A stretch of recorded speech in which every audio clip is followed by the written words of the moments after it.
माँ Gayatri recording studio.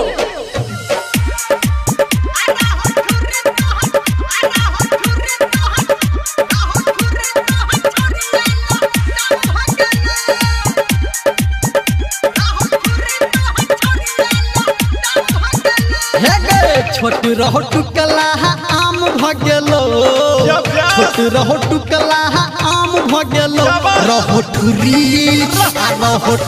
तोहर छोरिया लताम भगेलो, रहो ठुरी तोहर छोरिया लताम भगेलो। छोट रहो टुकला आम भगेलो, छोट रहो टुकला आम भगेलो, रहो ठुरी तोहर छोरिया लताम भगेलो, रहो ठुरी तोहर छोरिया लताम भगेलो। बुझली गे DJ good Madhubani, DJ good Madhubani, DJ good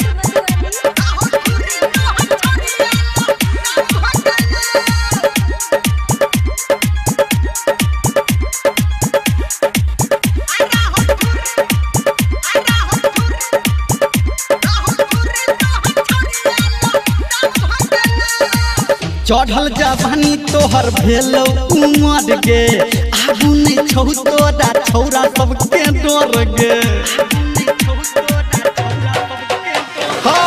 चढ़ल जवानी तोहर भेलो उमर गे, आगू नहीं छौ तोरा छौरा सबके डर गे।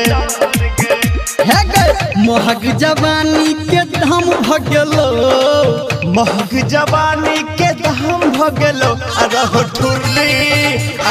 ठुरी तोहर छोरिया लताम भगेलो, रहो ठुरी तोहर छोरिया लताम भगेलो। DJ good Madhubani, DJ good Madhubani, DJ good Madhubani.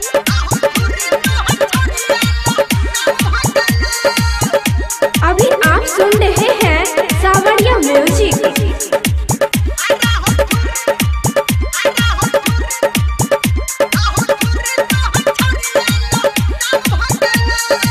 होट में लाली तोरा कानू में बाली, कपड़ा तोहर छौरी लागई छौ जाली। होट में लाली तोरा कान में बाली, कपड़ा तोहर छौरी लागई छौ जाली। फूलमतिया से फूल नाम भगेलो, फूलमतिया से फूल नाम भगेलो, रहो ठुरी तोहर छोरिया लताम भगेलो, रहो ठुरी तोहर छोरिया लताम भगेलो। DJ good Madhubani, DJ good Madhubani, DJ good Madhubani.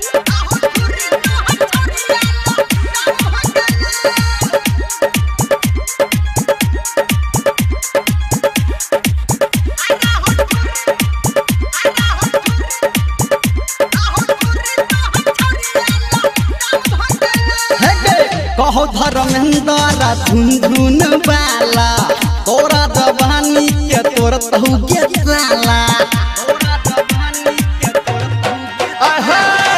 कहो अमरेंद्र झुनझुन वाला, तोरा जवानी के तोर तहु के साला।